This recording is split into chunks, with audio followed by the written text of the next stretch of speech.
This is a stone spear point. Human hands chipped it into shape, somewhere in central Texas, and then it was dropped in the dirt and forgotten. For 16,000 years, it lay sealed in the ground, buried under a layer of Clovis tools that, according to almost every textbook of the last 100 years, should have been the oldest human trace in the Americas. But it wasn't. This point was found underneath the Clovis layer, at a place called the Gault Site. And that single fact, one tool lying where nothing was supposed to be, is how scientists finally solved the pre-Clovis mystery, with proof you can hold in your hand. For most of the last century, a point like this couldn't exist. The rule was simple, and it was treated as settled. The first people to reach the Americas were the Clovis, and they arrived around 13,000 years ago, not earlier. Anyone who dug up something older had made a mistake. Careers were spent defending that line. Careers were ended crossing it. So the question underneath all of it was the most dangerous one in American archaeology. Was anyone here before Clovis? For a long time, the honest answer was that we couldn't prove it. Now we can. And to understand why that took so long, and why a single stone point finally settled it, you have to go back to where the whole idea began. Back to the early 1930s, and a dry riverbed in New Mexico called Blackwater Draw. That's where archaeologists dug up a very particular kind of spear point. Long, elegant, with a distinctive groove flaked up the middle, what's called a fluted point. And they weren't just lying in the dirt on their own. They were found wedged between the ribs and alongside the bones of mammoths and ancient bison, animals that died out at the end of the last ice age. That was the proof that stopped everyone cold. Here were human weapons, buried with animals that had been extinct for over 10,000 years. The people who made these points got a name, the Clovis, after the nearby town. And for the first time, America seemed to have a clear, datable first chapter. The story almost wrote itself. Around 13,000 years ago, at the tail end of the Ice Age, hunters crossed from Siberia over a land bridge, came down through a narrow gap in the ice sheets, and spread out across two empty continents, hunting mammoths the whole way. Clovis was the beginning. Clean, simple, and taught in every classroom for 2 generations. But a clean story has a weakness. What happens the first time something turns up that doesn't fit? Because things didn't fit. Because over the next 50 years, other archaeologists kept pulling tools out of the ground that sat below the Clovis layer. Older dirt, older tools. And nearly every single time, the response from the rest of the field was the same 3 sentences. The dating must be wrong. The layers must be mixed up. You must have made a mistake. Take Meadowcroft Rock Shelter in Pennsylvania. The team digging there found stone tools in layers that came out thousands of years older than Clovis, and they had done careful, meticulous work. It didn't matter. The dates were questioned, the site was picked apart, and for years the whole thing hung under a cloud of suspicion. There was even a nickname for the gatekeepers who shot these claims down. People called them the Clovis Police. And the message they sent was unmistakable. Find something older than Clovis, and you're guilty until proven innocent, and the burden of proof will follow you for the rest of your career. So how does a wall like that ever come down? It happened fast. The whole thing collapsed almost all at once, in 1997, and it didn't come down in Texas, it came down in Chile. A waterlogged site in southern Chile called Monte Verde had been producing what a dry site never could. Alongside the stone tools, there was preserved wood, plant remains, even a chunk of what looked like mastodon meat, all sealed in a peat bog that kept them from rotting. And it dated to about 14,500 years, a full 1,000 years before Clovis. The claims had been attacked for over a decade. So finally, a panel of the most senior archaeologists in the field, including some of the loudest defenders of Clovis first, flew down to Chile to examine the site in person and to settle it once and for all. They walked the ground, they handled the evidence, and one by one, they conceded. It was real. People had been in the Americas before Clovis. That was the moment the dam broke. Not with a scandal, but with a group of the field's own gatekeepers standing in a Chilean bog, quietly admitting they had been wrong for decades. But conceding that people came earlier is one thing. Actually holding that proof in your hand, being able to point to the older tools and say, here they are, this is who was here first, that's something else entirely. So where do you go to actually put your hands on that proof? You go to Texas. About 40 miles north of Austin, in the rolling ranch country of central Texas, there's a small spring-fed creek. Nothing about it looks important. You could drive past it 100 times and never know. But the land around it is loaded with something that mattered enormously to ancient people. Chert. High-quality stone, the kind that fractures into razor edges, perfect for napping into blades and spear points. And where there's good chert, ancient people came, again and again. For tens of thousands of years, people passing through this valley stopped at this creek to make their tools. And every visit left a trace, a scatter of stone chips and broken blades, pressed down into the soft creek terrace and slowly buried by the next flood, and the next, building up layer on layer over thousands and thousands of years. This is the Gault Site, and it holds one of the richest, deepest records of early human activity anywhere in North America. The Gault School of Archaeological Research, the team that has worked this ground for years, estimates the site has produced something on the order of 2.6 million artifacts. And that number comes from digging only a small fraction of the site. Most of Gault is still in the ground, but a big pile of stone tools, by itself, isn't proof of age. You can find 2 million artifacts and still not know which came first. So what makes Gault different? What turns a pile of stone tools into proof? It comes down to how the layers are stacked and what sits at the very bottom. So picture the ground here like a cake, sliced open so you can see every layer. Near the top, you find the fluted Clovis points, exactly where the textbook says they should be, around 13,000 years old. Now keep going down, below the Clovis layer, into sediment that has never been churned or dug or disturbed. And there, sealed underneath the Clovis tools, is another layer of stone tools entirely. Older tools, tools that were already lying buried in that spot when the very first Clovis hunter ever walked across this creek. That's the entire case, in one image. If those lower tools are genuinely sealed beneath Clovis, in undisturbed ground, then someone made them before Clovis. It's that simple, and that's what makes it proof. Which leaves only the two hard questions. What exactly is down there, and how old is it really? So start with what's actually down there, because this is the part almost nobody ever actually shows you. It's easy to film a scientist in a trench with a brush. It's much harder, and much more important, to show you the thing itself, the reason any of this matters at all. The tools from that lower layer at Gault have a name, the Gault Assemblage. And the first thing you notice, the moment you set them next to Clovis points, is that they don't match. The difference is obvious, and it turns out that difference is what decides who counts as first. A Clovis point is made a very specific way. The stone is worked carefully across its entire face, both sides, with that signature flute, a long channel, driven up the center from the base. It's a demanding, distinctive technique.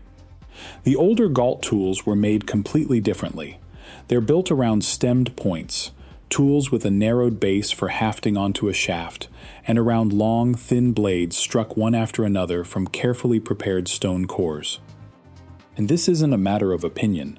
When the Gault team published their formal scientific analysis, they were working from roughly 150,000 pieces of worked stone recovered from those lowest layers.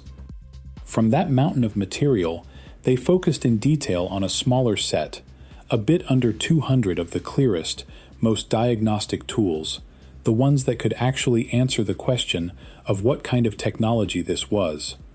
And the answer those tools gave was consistent, and it was clear. To a trained eye, this isn't a rough early version of Clovis.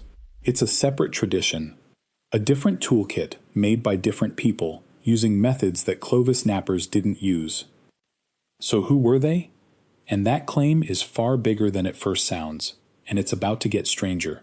It's not just that someone got to Texas a little earlier than we thought.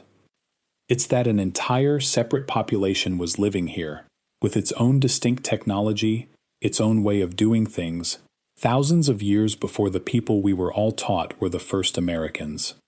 And here's the part nobody expects. These people left something else in that sealed layer, something that has nothing to do with survival. Small stones, incised by hand with careful, deliberate lines and geometric patterns. They aren't tools, and they aren't weapons. Someone etched them by hand, apparently for no practical reason at all. They're among the very oldest pieces of art ever found anywhere in the Americas, made by people whose names we'll never know, and buried in the same ground as their blades. So we can see the toolkit, we can see the art, we can see, in the layers, that it's all older than Clovis, and made by unfamiliar hands. There's only one thing left to pin down, and it's the single thing the entire argument rises or falls on: the date. Because a critic can accept everything I've just told you and still ask the one question that matters most: how do you actually know how old it is? It's a fair question, and here's the honest problem behind it. A stone tool doesn't carry a birthday. A spear point chipped 20,000 years ago looks essentially identical to one chipped 2,000 years ago. You can't carbon date a rock, and at Gault, those deep lower layers are too old and too poor in preserved organic material for radiocarbon dating to work cleanly. So the team used a completely different method, one that ignores the tools and dates the dirt they were buried in. It's called optically stimulated luminescence, or OSL for short. And once you understand how it works, the Gault dates get a lot harder to wave away. It works like this. Tiny grains of sand and quartz, once they're buried in the dark, slowly absorb natural radiation from the surrounding soil, and they trap that energy inside their crystal structure, a little more every year, like a battery charging in slow motion. But sunlight wipes that battery clean. The last time a grain of quartz sat exposed on the surface, in daylight, its stored charge was reset to zero. Remember that reset, because it's the whole trick. So if the Gault team can lift a sediment sample out of the ground without ever letting light touch it, and then measure exactly how much energy has built back up inside those grains, they can calculate one specific thing: the last time that dirt saw the sun, which is the same as the moment it was buried and sealed and left in the dark. At Gault, they pulled those samples straight from the sealed layer holding the older tools, and they ran the numbers. So how old was the dirt sealing those tools? Old. Not a little old. They centered on roughly 18,500 years, with a firm floor of at least 16,000 years. That work was published in the year 2018 in the peer-reviewed journal Science Advances by the researchers Thomas Williams, Michael Collins, and their colleagues. This isn't a rumor or a documentary theory. It's a real, published, citable study you can go read for yourself tonight. 16,000 years, at the very lowest end. That's the honest floor of the claim, and it's the number to hold on to. Now, you may see this range pushed further, all the way toward 20,000 years. And it's true that some of the Gault dates really do run that old. But that older tale is genuinely debated among specialists, so I'm not going to sell it to you as fact. 16,000 is the number that's solid. 16,000 is the number sealed in the ground. So is that date bulletproof? Honestly, no, and I won't pretend it is. The science at Gault isn't airtight, and pretending otherwise would be a lie. The OSL dates come from a single set of measurements at one laboratory, and at least one specialist has raised a genuinely fair objection, asking whether very small grains might have filtered downward through the sediment over thousands of years and thrown the ages off a little. It's a real critique, made in good faith. It's exactly why careful archaeologists call Gault strong evidence rather than a closed and finished case. But here's why that critique doesn't sink the story. Gault never had to win this argument on its own. Remember, the case for people before Clovis was already won, years earlier, by those scientists standing in the bog at Monteverde. So Gault was never carrying the whole weight of the question. What Gault does, that Monteverde and the others couldn't, is put that proof somewhere direct. A layer you can stand over. Tools you can hold up to a camera. A date with a paper attached to it. It's the pre-Clovis case made physical. So here's a question that should be nagging at you by now. If the evidence is this good, and it has been sitting in the Texas ground this whole time, why isn't Gault famous? Why isn't it a roped-off national monument with a visitor center and a gift shop? The answer is one of the strangest and most infuriating parts of this entire story, because for years, you could have driven out to this site, paid a fee, and dug up the proof yourself. For a large stretch of the 20th century, the Gault Site sat on private ranch land, and the people who owned it did something that makes archaeologists wince to this day. They ran it as a commercial dig. Pay to dig. For a flat fee, you could show up, grab a shovel, and haul away whatever you managed to find. At times, there were even backhoes brought in to speed things along. One of the most important early human sites in all of North America, being strip mined for arrowhead souvenirs. And this is the part that really hurts, once you understand it. The value of a site like Gault isn't really in the individual tools. It's in the layers. It's in knowing exactly which tool came from exactly which depth, because that's the only thing that tells you how old any of it is. Every bucket of dirt a weekend hobbyist hauled off was a page torn out of that record forever. A tool ripped out of context. Its story gone the instant it left the ground. And context, once it's destroyed, doesn't come back. We'll never know how much was lost. And the digging would have ground on that way for years, until one archaeologist decided he'd had enough. That's the situation a University of Texas archaeologist named Michael Collins walked into. Collins understood, better than almost anyone, both what Gault truly was and exactly what was being lost every single weekend. So what do you do when the proof itself is being hauled off in buckets? In the year 2007, Michael Collins did something that almost no scientist ever gets the chance, or the means, to do. He bought it. He spent his own money to purchase the heart of the site, around 30 acres, and then he gave it away, donating the land to a conservation group so that it would be protected permanently, forever, out of the reach of the shovels. On top of that, he founded a dedicated research school to finally study the site the way it always should have been studied. He rescued the proof with his own hands. And there's one last thing in his story. And it's the part that stays with you. Years later, Michael Collins was diagnosed with Alzheimer's disease, which slowly began pulling away the very memories that held decades of this work. A documentary was eventually made about him and the site he saved, and its title was borrowed from the thing he had spent his whole life trying to hear. The stones, speaking. Today, Gault is safe. The looting is over. Much of the site has been carefully reburied to protect what remains, and a few times each year, the research school opens it up for public tours. You can actually go and stand on the exact ground where the oldest tools in Texas came out of the earth. Which finally brings us to the last question, and it's the one that everybody, in the end, wants answered. If people were living at Gault 16,000 years ago, does that make it the oldest site in the Americas? Are these the first Americans? The honest answer is no.